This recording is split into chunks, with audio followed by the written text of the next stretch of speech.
Today's video is all about embedding user testing into Figma. So if you're already using Figma, if you're a designer and you're working on prototypes and you're building them out and you need to get feedback from actual people, you don't have to switch to user testing anymore.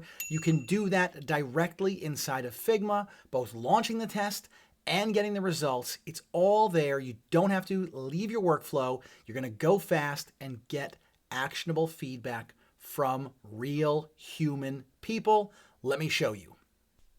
Here I am inside of Figma.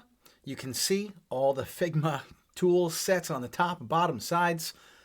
This works in both the desktop version and the browser version. How do you access user testing? It is called the User Testing for Figma plugin, and you simply go to Manage Plugins. I right-click on the screen. You can see it here, Plugins, and here is User Testing for Figma. If I didn't have it, I would just go to Manage Plugins, and I would search User Testing, and you will see User Testing for Figma, and then you would just add it or open it. So very, very easy to do, very easy to find. I'm just going to click it. I'm going to say Run since I already have it. And you can see the plugin has opened right here. I'm just going to move it over to the side so we can see it a little bit more cleanly. It's not behind my head. You can see it says sign into user testing. So I'm going to click this, and what's going to happen is it's going to authenticate to make sure that you actually are a creator and that you have a user testing account. And it's going to go to a browser, log you in, and then we're going to come back here.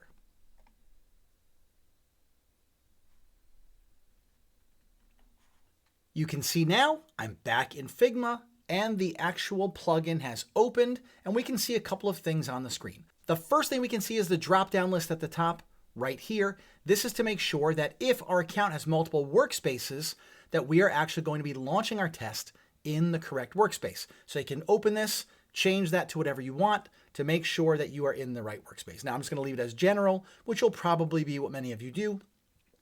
But if you have a designer-specific workspace, then you would switch to that. Now down below, we see an option for create test, and then we see options for other tests that I have created for Threadline, my furniture company, which we can see the prototype here on the screen, and I'll just scroll down so you can see it actually is a functional prototype. We've got all of our screens here, different elements, different things that are happening in the prototype that I might want to test as someone moves through this furniture purchase process on the Threadline website. So as I said, I've got results for tests I've already run. These are only tests that I have run. As a designer, you will only see, or a user, any user of Figma for that matter, you will only see the tests that you have created. This way, you're not going to be overloaded with all the tests in the system or tests from other designers. Just know, every test that you run in user testing for Figma will be available in the user testing platform for anyone who's logging in over there, but here you will only see your own. So the benefit here is you launch your tests in Figma directly. You don't have to switch to user testing to do any test creation or any analysis. It's all here for you, but should you ever wish to switch over to user testing, it is there too. So before we go into results, let me show you how you are going to be able to use AI to actually create your test. So you do not need to have decades of research experience to do this. Someone who is new can come right into user testing for Figma and create and launch a test. If you're a researcher, don't worry. You can also still implement things like approval flow and even create new flexible roles so that designers or whoever might be using the User Testing for Figma plugin is not running amok. Okay, so let's say create test. You can see that it now says generate a test with AI, fill in key details about your prototype, and we'll generate a usability test using AI and user research best practices. This test will ask participants to think out loud while they complete tasks and answer follow-up questions. So you can see this is a think out loud test, and it is currently designing a usability test. So we're going to come down here. We can name it something if we want to. Change this. It is by default just the name of the prototype. So it's called Threadline Full Prototype. We'll call it Shopping Experience. Whoops, mistyped that. That'll pad the YouTube video by a few seconds. You select the device that you are going to be testing on. Now, in this case, we can see that this is a desktop experience, so I can just leave this as desktop. Now I'm just going to zoom out a little bit so you can see again the different screens here that we might be testing, and I'll just slide that over so we have a little bit more of our experience visible. What is the starting screen that I would like? Now this is, do I want people to start on the home page, or do I want them to start on a different part of the prototype? Sometimes there might even be multiple experiences within this exact prototype. Now you should know I have 3 different prototypes open and the plugin does not transfer. So we opened it in this prototype, but let's say I want to go back and review my cross-sell designs where I'm looking at this element here and I've got a couple different designs that I'm working on. The plugin is not here, it is not open, it is anchored to this prototype that I was working on when I opened it. So getting back to the options, things that I need to do, I've already picked my starting screen. Now, what is my description of my prototype to give the plugin some context? I click in, I get some tips, add at least 30 characters, focus on what the design or feature does, and mention the user type or scenario when possible. So I'll just type what this prototype is.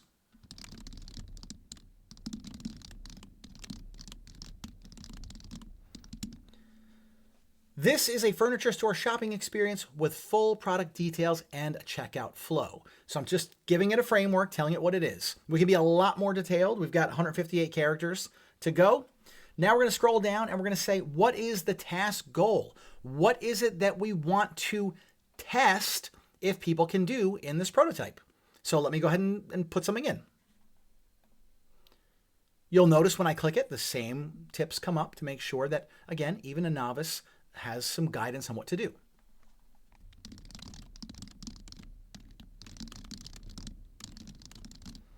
Search for the modular sofa, review the product details, and complete a purchase. So we've given a fairly thorough description of a task we want them to do in just a short space.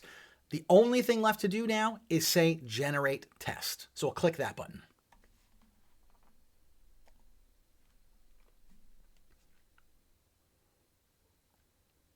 In just a few seconds, the test is here for review, and we can make any edits that we might want if there's a little bit of a wording change, or even if we want to add a new question in.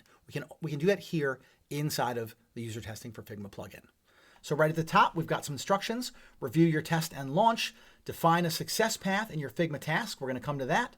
Verify that your prototype settings and scaling are configured properly for testing, and then select an audience and set the number of participants and launch the test. So right up top here, we can see it's AI generated. We've got a set of instructions explaining what's going to be happening in this test. In this test, you'll be exploring a furniture store shopping experience prototype. Please follow task instructions. Remember to think out loud as you go, say what you're doing, etc., etc. Remember, it's not fully functional or clickable, but don't worry. Some things might be a placeholder, etc. If I want to edit it, I just click edit.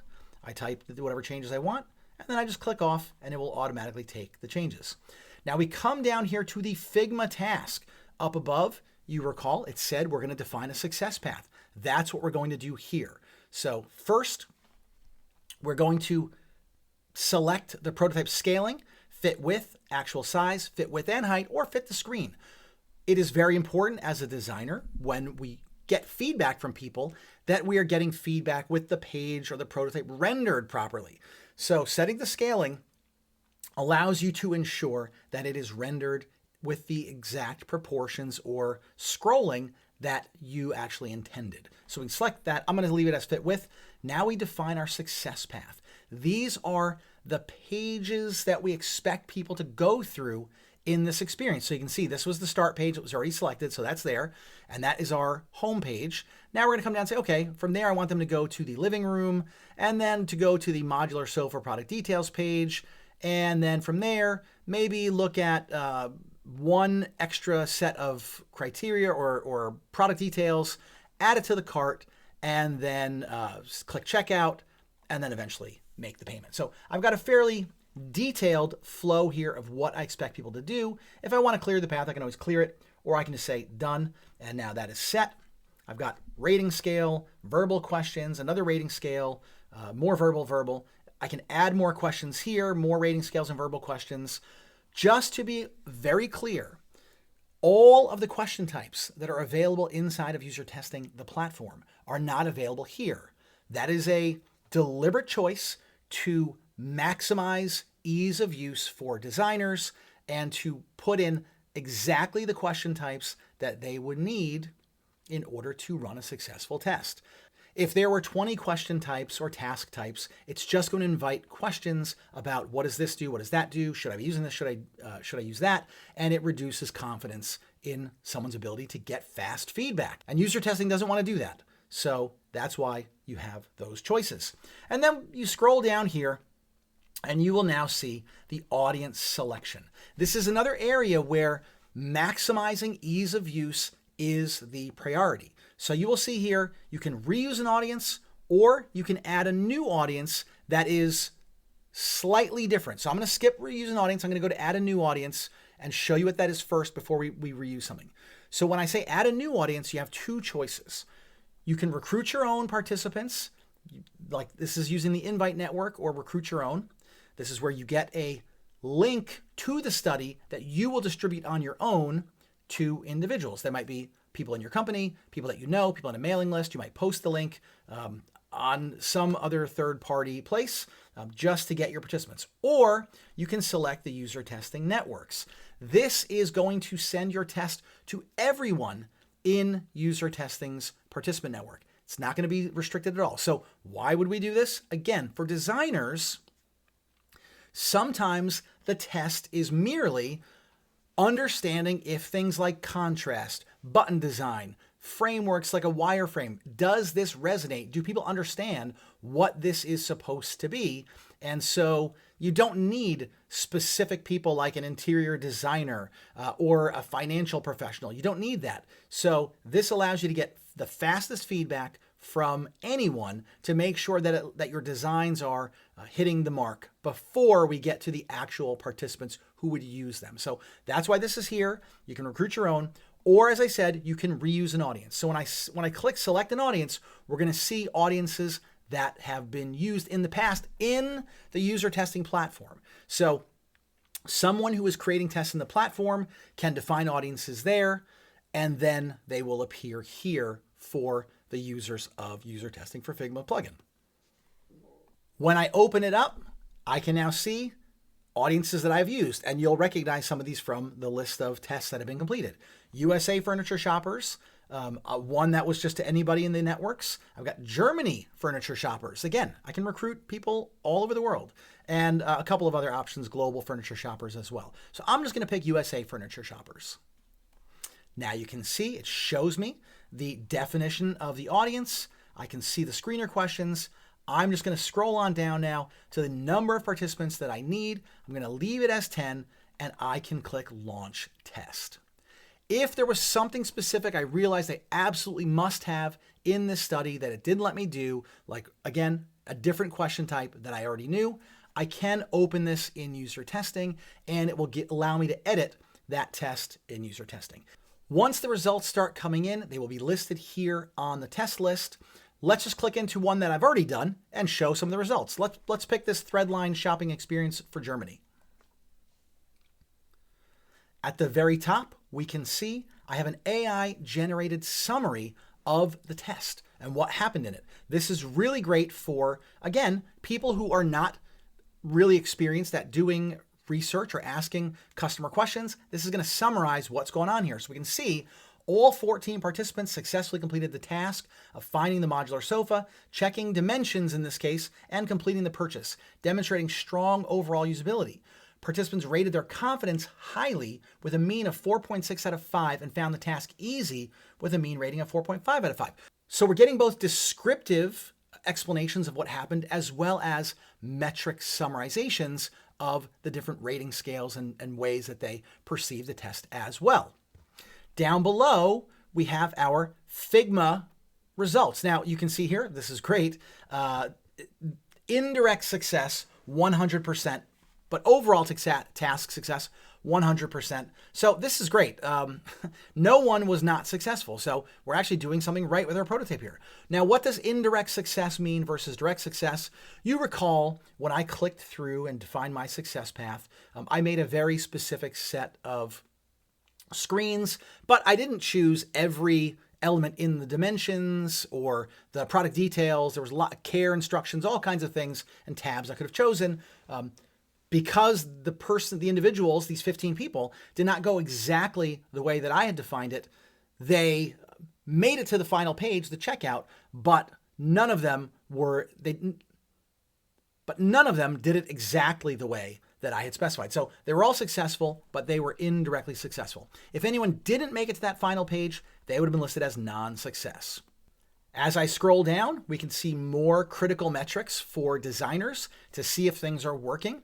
At a glance, 17 clicks, average time 2 minutes 52 seconds, and an average of 10 steps. Now below this, we can see AI-generated themes for the different questions or tasks that were going on. So while people were doing the task of trying to find the product and look at its dimensions and then add it to the cart and complete the purchase, we can see that first, they successfully found the sofa and checked dimensions. Second, they appreciated that dimension information was clearly provided. And third, they completed the purchase task successfully. So that's a really great 3-theme overview of what actually went on in this particular task. If I scroll down, we're going to see more themes for other questions that were posed to the participants. Here's some of that rating scale information. We've got that. We have more themes like what, if anything, made you feel confident or not. They felt confident because the shopping process was self-explanatory. They felt confident due to the well-structured and organized site layout, and they found the information was easy to find and well-organized. You're probably noticing that all of these things have a reference to the number of mentions. I can open any one of these and see the evidence behind the actual theme. So I can see here, I can click on, I feel very confident because I got to the screen where the shopping bag is and I got to pay, and it was self-explaining when I got to the screen. So thank you for your order. So very confident. If I want to, I can click play. This will open the video player. It will open it in user testing. Most designers that are just trying to get the success metrics will not be clicking this, but if you want the video evidence, like the heart of most qualitative feedback, you can click play and it will show you this person responding to this question. And this is true for all of the AI themes throughout. So I won't go all the way to the bottom and bore you with more and more of this study. Just know, though, that you can share these insights with the rest of the team. I mentioned earlier that only the person who ran the test can actually see the test inside of the plugin. But we know that, hey, if we're going to iterate on this, let's just say there was a problem, or we want people to know how well or poorly this prototype is doing. Let me just zoom out a little bit just to make some space, and I'm going to say add to canvas on the summary. You can see it's added it here. I'm going to zoom out again, and I'm just going to bring this over, and I'm going to put it up here and say, hey, here's my summary. And I might come down here and I want to say, you know what? I want the actual metric data as well to show the performance of the task. I'm just going to bring that and drag it underneath as well. So now on my canvas, I actually have results from my study so that all the designers can collaborate and share in what was being done on this prototype to see if they need to move forward with any changes. It is just that easy for designers to open the User Testing for Figma plugin and use AI to both generate a test, launch it, and then get AI synthesized results along with clear and concise metrics right inside of your design platform without ever leaving the workflow. User testing is just getting started with these embedded tools. Look for future videos about the MCP server and other tools like Figma Make. They're going to be coming soon from User Testing. That's going to be it for now, but don't worry, I'll be back again soon. You should start expecting these videos to come out weekly again. I'm back at it every Tuesday, hearkening back to the beginning of Mike's Tip Tuesdays. We're going to start putting these out. I am going to start putting these out every Tuesday, so you have another tip or trick or insight into the user testing platform to review and make yourself a bit more efficient. So until then, I will see you later.